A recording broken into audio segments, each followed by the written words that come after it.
The darkness comes, an eternal darkness-based fic. Chapter 3. Reality is Veiled.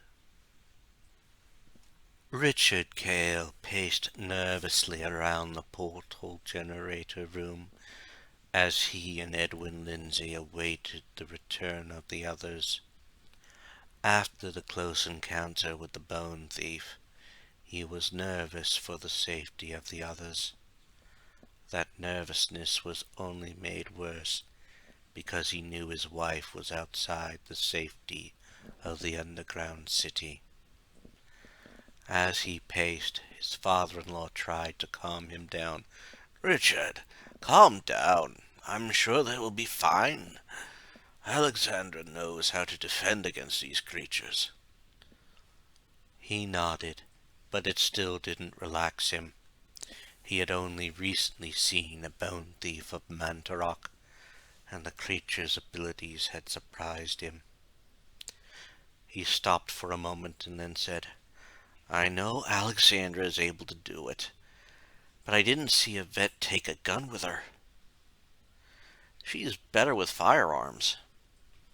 He watched as Edwin nodded. He then looked at the portal they had gone through. Bone thieves of Mantarok can speak even outside a host. Who knows what other secrets they have? Plus, if that is the case, then what do horrors and lesser guardians look like? Before he could continue, a noise made them all turn to face the other portal that had appeared. He had remembered the goddess had said another chosen one would be appearing, but he could not relax as the man came in. There was a look of fear on his face. Also, from what Richard could tell, the man was dressed in the outfit of a Catholic bishop. Before anything could be said, he heard Edwin say, "I'll try to calm the man down. He may have been startled by your sword." Richard nodded and turned his attention back to the other portal. He was sure if the man had heard the news over the past few months, he would think that he was a killer. It was the surprise Mantarok had set up for when they succeeded in stopping Pius Augustus. Over the months, he had thought about the fallen centurion and wondered if the man had been fooled in the long run. He was brought out of those thoughts when people started to come out of the other portal. The first ones that appeared was someone who he had only met in passing as he left the teacher's building at the university, and he was escorting a young lady in. He raised an eyebrow briefly as he noticed her attire. It was almost as if she had been taking a nap, or, given the appearance of what she wore, possibly entertaining. The next one through was another young lady, and from what he could judge, she had to be close to his age. She also looked like she had been dressed for a nice meal. He also noticed a look of apprehension on her face, but it disappeared as she softly said, "The news had been lying. The news had been lying." Soon another person came through the portal, and Richard was glad to see it was the professor he had met earlier. He extended his hand and smiled. "Professor Marsh, I'm glad you were able to get here. I shudder to think what would have happened if we had not found this portal device." He could see the man was about to speak, but held up his hand as Yvette and Alexandra came through. Both seemed out of breath, but he went to his wife's side. Before he could even ask, his wife said, "They had been pursued by a har, and other things. Lucinda Tepish was also nearby." He looked over at Alexandra, and she nodded. She was. However, I think she was pursuing Amber. He followed as Alexandra pointed at the woman who was closer to his age. Hearing that made him worry, especially if the woman had been a friend of the woman who served Mantarok. He was about to ask her about that when Professor Marsh spoke up. Don't blame her. From a quick glance, I could see her being pursued by bone thieves, if your description of them was accurate. He nodded in understanding, and then motioned for his father-in-law to close the portals.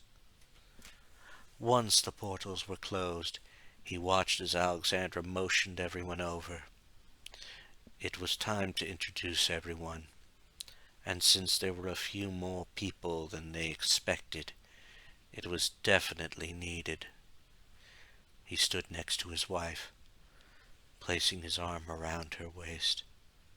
He remained silent as Professor Marsh, who understood that this was an introduction session, motioned those he arrived with over, and his father-in-law brought the bishop over. Once they were all in a group, Alexandra started.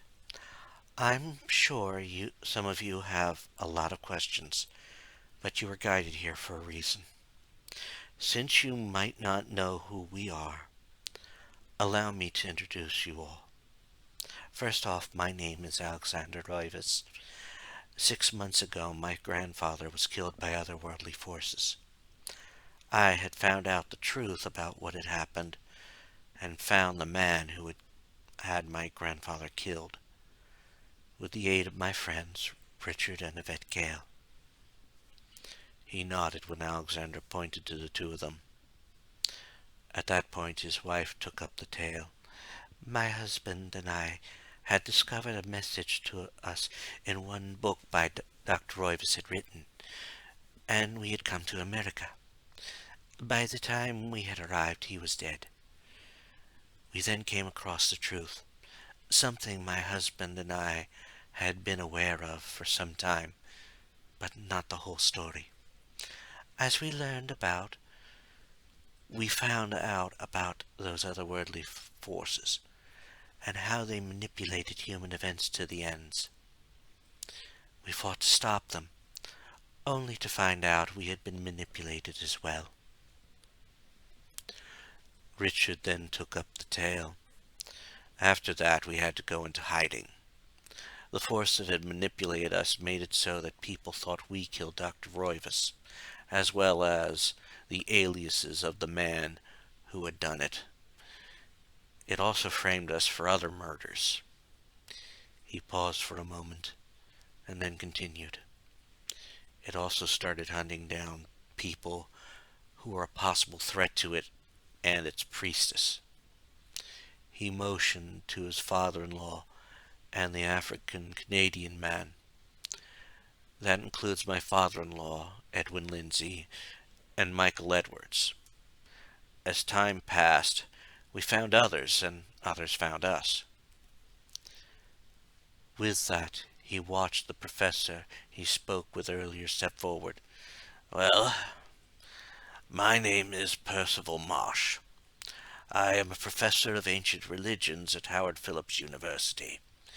Dr. Roivas had been a good friend of mine.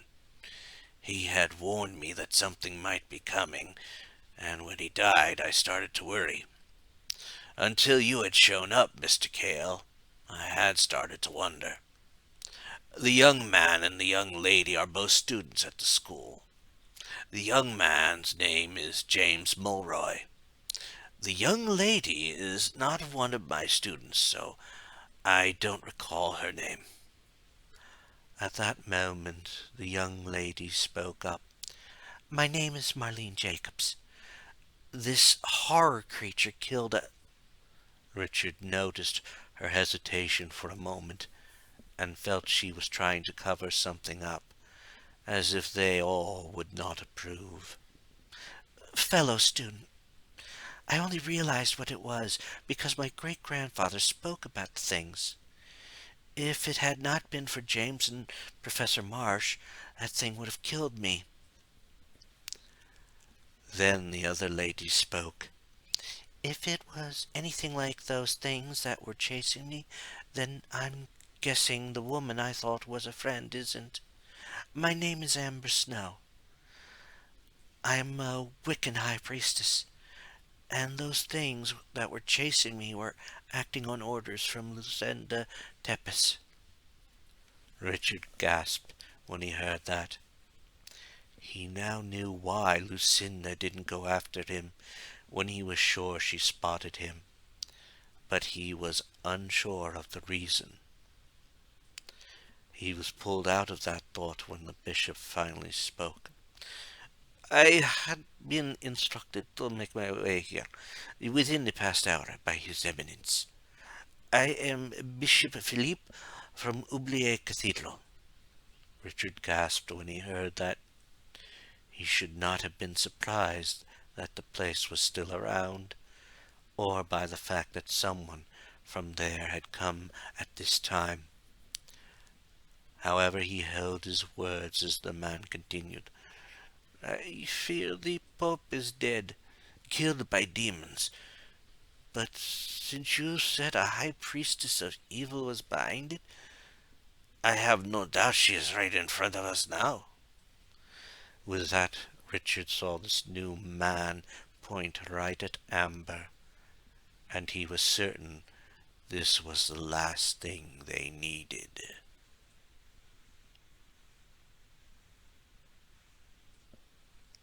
Edwin Lindsay could see what was about to happen. It had been well documented in history at how the Catholic Church tried to abolish other forms of worship. He had also noticed other things in all the religions, and those outdated views were about to threaten things here. He quickly stepped between Amber and Bishop Philippe and held up his hands. "Now wait a moment. You can't make that conclusion. Do you think the Pope would have sent you here if he thought it wasn't safe?" The man shook his head, and before he could say anything, Edwin continued. "Over the years, both before the incident at Angkor Wat and after, I had found many things out. One of those things was the way the Church used to destroy old religions. However, I also discovered many similarities in all those religions. They all seem to have a devil entity, and they all have a name. The only one I ever found out about that didn't have a name for evil is Wicca. Also, if she was evil, she would not be here, nor would she have been chased by those creatures." At that moment, he was surprised to hear the college professor speak.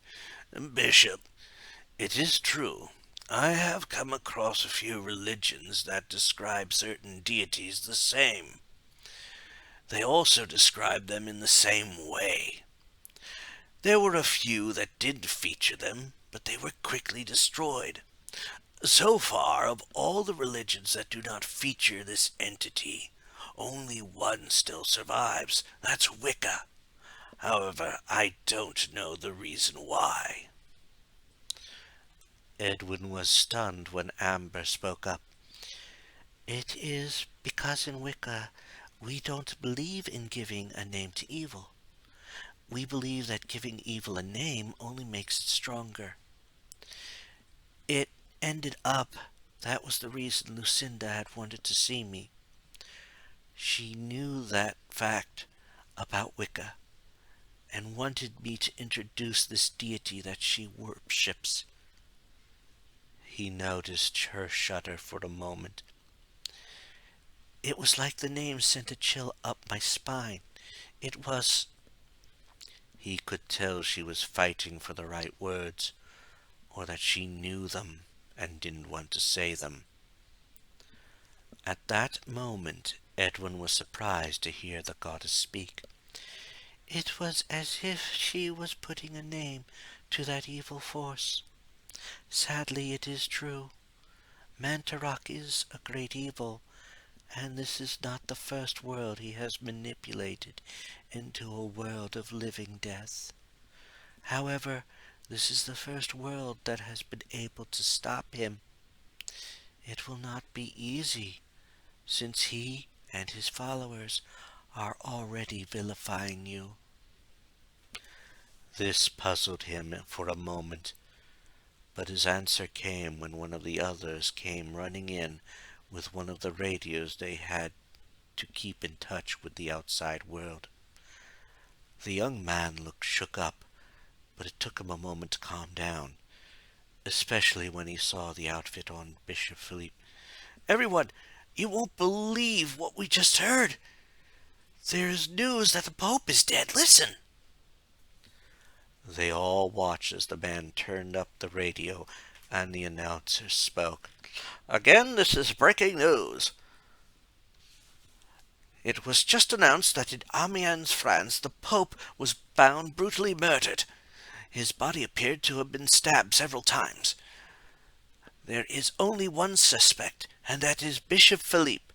The bishop had been head of the restoration efforts at Oublier Cathedral. One of the other members of the church there said that Bishop Philippe had been acting odd since the restoration started.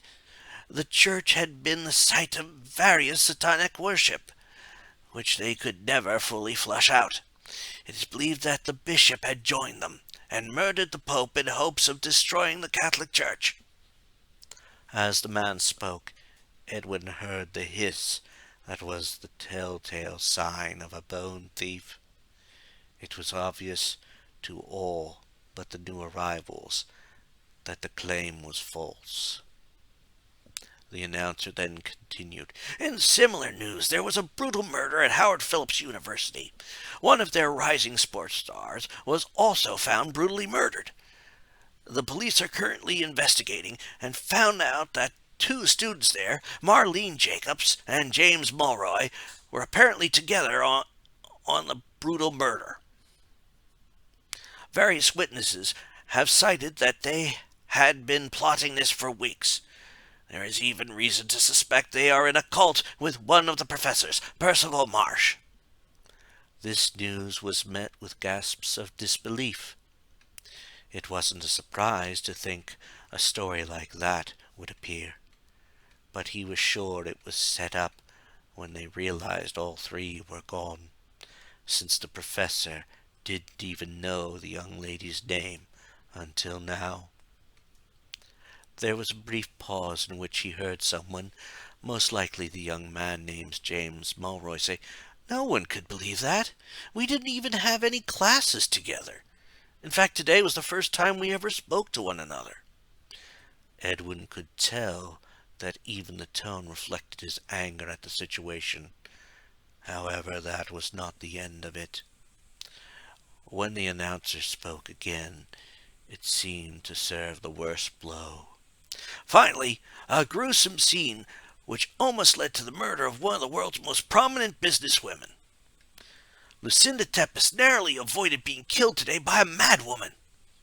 There was a brief moment of silence, and the announcer spoke again.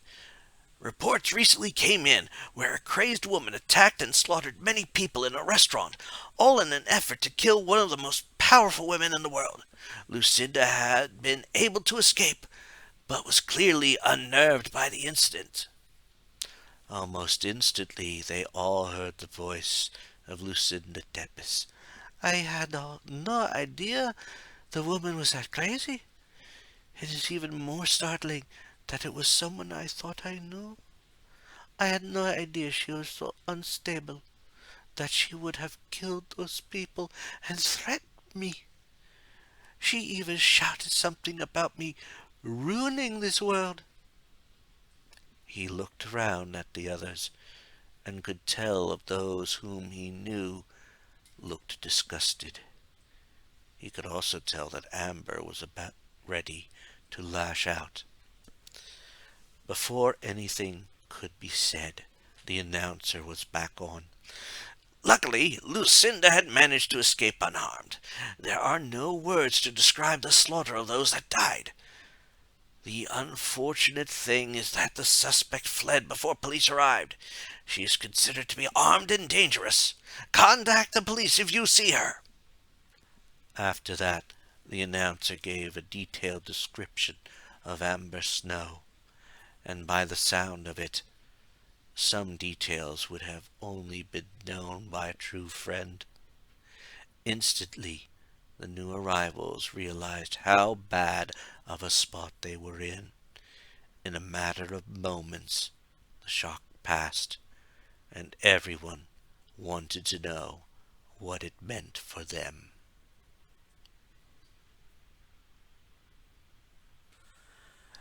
Everyone was silent as the news sank in. Professor Marsh realized what it meant.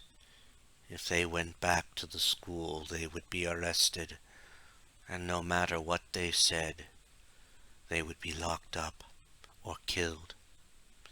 He sighed and then said, "Well, I had figured when we came here might not be able to head back. I just didn't realize it would happen so quick." He was not surprised when James looked at him. "You had a feeling something like this would happen?" He nodded, and the student sighed. "Well, you did have the feeling. I just thought we would be able to recover some of our stuff before that would happen." They were all comforted when Edwin Lindsay spoke. "It happens to all of us. You would not believe how fast things locked down on me after word came out on the murder I had been blamed of. That quick, every place I called home was under lockdown. I made my way here, which was easier said than done. But thanks to a prior visit, I easily got here." After a moment, Professor Marsh remembered something said earlier, as well as talks he had with Dr. Roivas. "Wait a moment. You said a moment ago that you were familiar with similar deities. How similar were they?" He watched as their new friend thought about it for a moment. Then the man spoke. "They were almost all the same, but I can say for certain that one appears to be the original. It was a temple in Angkor Wat. In its depths, I came face to face, so to speak, with Mantarok. At the time, many of us thought the evil being named Pius Augustus had bound Mantarok there. But we had all been wrong. It had all been part of the plan to remove his rivals." He was almost stunned when the young lady, Marlene Jacobs, said, "You mean Ulyaoth, Zelatoth, and Chaturga? My great-grandfather often told me how they had infiltrated a cathedral in France. He even dismissed the guardian of one of them. Come to think of it, he said it was in Amiens." It was at that moment that Bishop Philippe spoke up. "That was the cathedral that I was restoring. I had heard the tales, but until now dismissed them. Could that be possible for this Mantarok and the other forms?" For a brief moment he remembered something in one of his books. However, before he could even bring it up, he heard the ethereal voice of the goddess speak. "All of those forms are one in the same, and no matter where Mantarok is worshipped and what name, the being is one in the same. However, unlike the other ancients, Mantarok is devious and cunning. In fact, I don't doubt that Mantarok even hid any reference to any weaknesses." After hearing those words, the item he remembered came to the front of his mind. "Wait a minute. I remember reading something in one of the legends. It had been a while, but I remember something about a relic, and it supposedly could destroy a certain deity. I just can't remember all the details." He tried to focus on the story, or where he read it. since he was certain it was important. As he thought of where he had read that, he watched as the lady known as Yvette Cale walked out of the place they were with her husband. He started to wonder where they would go, and remembered they had been here for 6 months, down in the underground city of Enga, a place where another civilization lived countless ages ago. At that very moment he remembered part of the story. It had mentioned an underground place, but he couldn't remember if the relic was hidden in one or needed to be used in one. He looked at everyone and said, "I think I remember where the story was, so we can try and verify the facts." He was almost startled when Alexandra said, "Good. I know you brought some books with you. Which book and what page?" He watched as she started rummaging through his duffel bag. He knew in the bag were at least 2 of his books, but neither would help. He quickly took the bag from Alexandra and shook his head. "It's not in there. In my haste to get here, and thinking there would be a chance to head back at the time, I left the book in a hiding spot in my office." He lowered his head and sighed.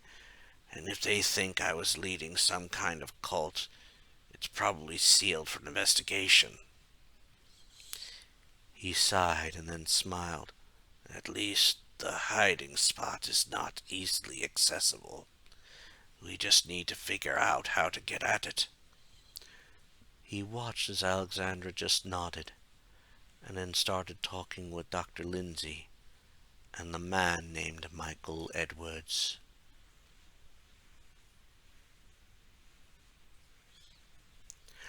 Lucinda Tepes entered the corporate building near the college. So far, it was the only thing that was going right.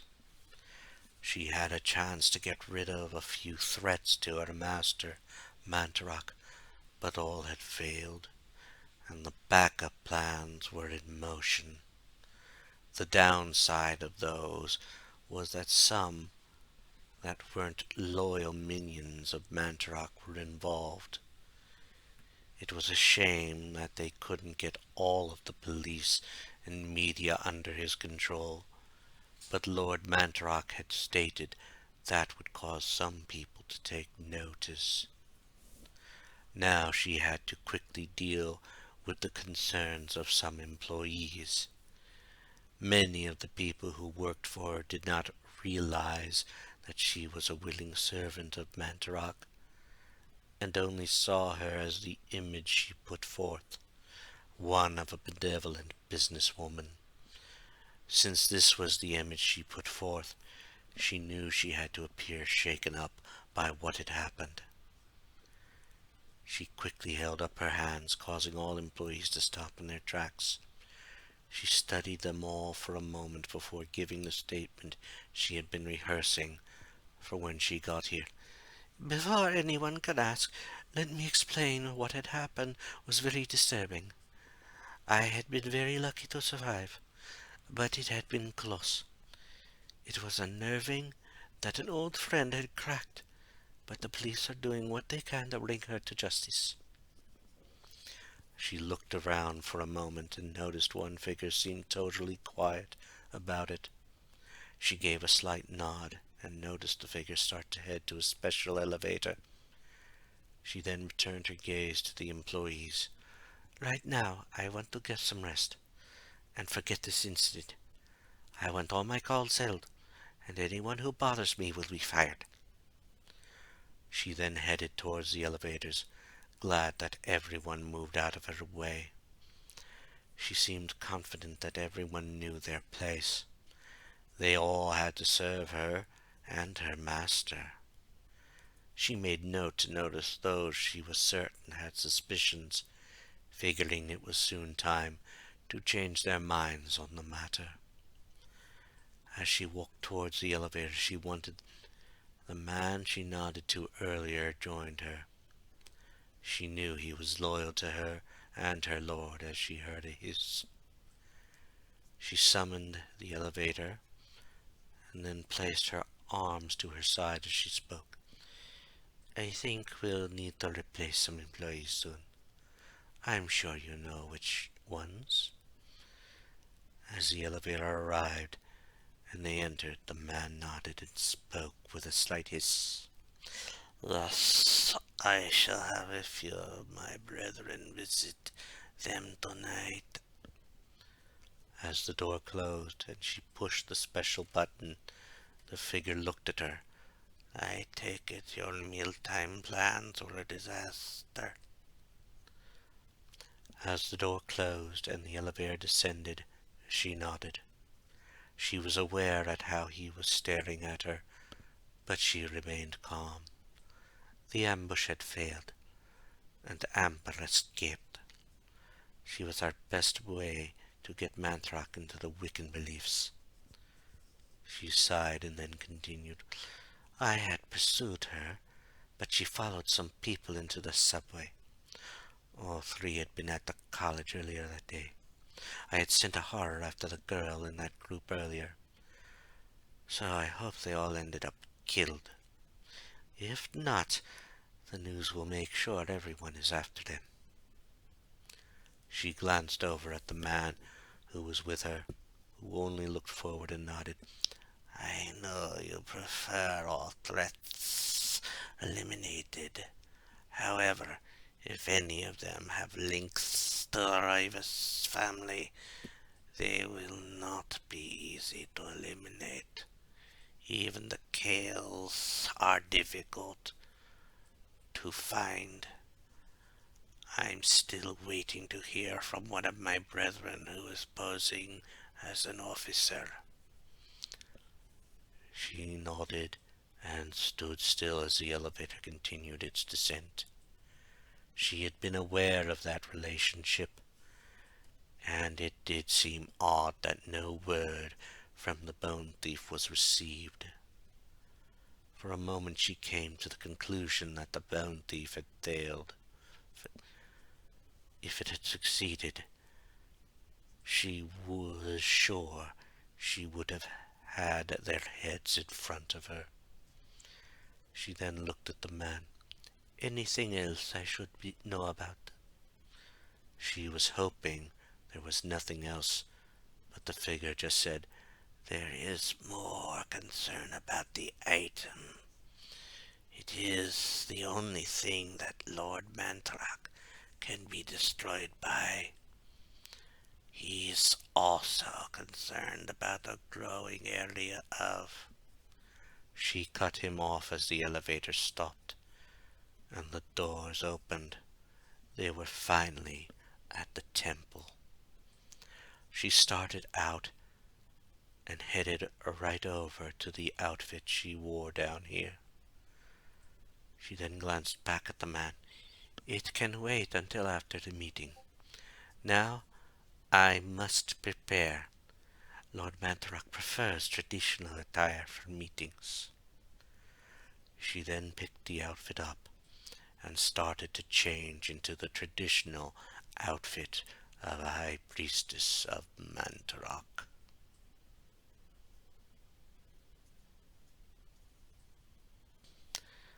Robert Ossian quietly watched Lucinda prepare to speak with Manthrak.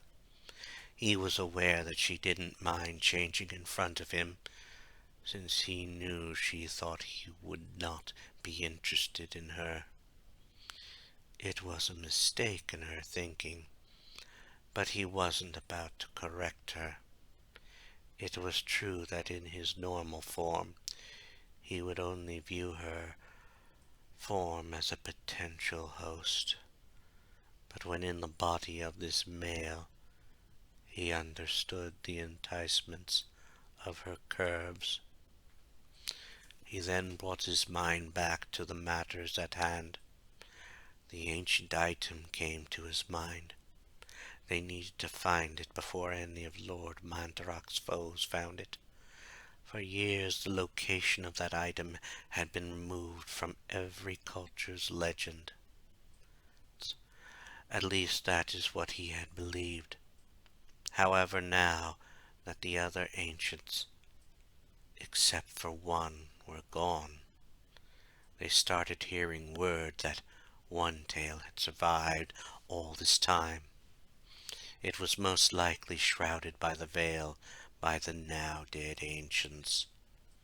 It was also located somewhere on the school campus. It was part of why Lord Mantarok wanted Lucinda to focus on the school so they could find this tale. However, now they had an idea, but they could not be sure if it was still in the same spot or not. His brethren on the police force had already told him that the book wasn't in the office, but he was not certain. He was brought out of his musings when Lucinda cleared her throat. He glanced at her and noticed she was in the proper attire. He nodded and then followed her into the main temple. He carefully followed, remembering that while he was the elder of his kind, she currently held the rank. However, his current host allowed him to enjoy the view, since the sheer robes didn't cling to her. That was due to the fact that Lord Mantarok had linked himself to ideas of fertility. Once they were in the underground temple, he watched as Lucinda started the summoning spell to bring Mantarok to the temple. It wasn't like she really needed to. All of his minions knew that Mantarok lurked all over the planet. It was just the illusion that mankind didn't know that part of the planet's crust was Mantarok. The only ones who knew the truth were either followers of Mantarok or followers of the other ancient, and the latter were usually eliminated. Of course, the recent group were managing to hold on to their lives, and since that was the case, then the item that could stop Mantarok had to be found and destroyed. He stopped the musing when the spell ended, and the various worm-like appendages of Mantarok rose out of the central pit. While they had no eyes, each turned to face Lucinda, maws open, and they heard Mantarok's unearthly voice. "You did not manage to kill them yet, but you have made them outcasts. Do you know where they are?" He watched as Lucinda stood and shook her head. "I'm sorry, Lord. They all escaped, but I fear they have joined Oroyvis and the others. Even the Wiccan has made her way there. However, they are outcast now. People will be watching for them." He was not surprised when Mantarok did not make a sound. He knew the ancient was deciding how this would play out. Finally, Mantarok spoke again. "It complicates our plans, as now they may have all they need to defeat me. They are only lacking the one artifact needed. However, the location of it is not in their hands. It is still in the office of the professor." Robert gasped at this. "My lord, where could it be? No one has found it yet." Then it dawned on him. The only reason he could not see it was that the goddess was hiding it. So she has it veiled. She heard a rumbling acknowledgement come from Mantarok. It was then Lucinda made a key statement. "I shall go for it then. I'll be able to get in there and see the book." At that moment he saw her cringe as the maws lunged at her, but stop. While Lucinda was a good high priestess of Mandarach, she did try to overstep her bounds. The maws stayed in place as Mandarach spoke. "No, it will ruin all I have planned. You will be needed to do another task. The goddess has increased her hold on Enga, and I need you to work on a way to break the barrier. However, my servant—" As those words were said, Robert felt the focus on him. "And one of my lesser guardians will wait for the one who will come for the book." At that moment, runes appeared on the ground, and soon a huge mass with many tentacles and maws all over its body appeared. It was a lesser guardian of Mandarach. He smiled, thinking what it might do. He even watched as some of the tentacles went to grab Lucinda, but stopped. It knew she wasn't its prey. However, he did wonder what it would do to whomever went to get the book, and looked forward to seeing it happen.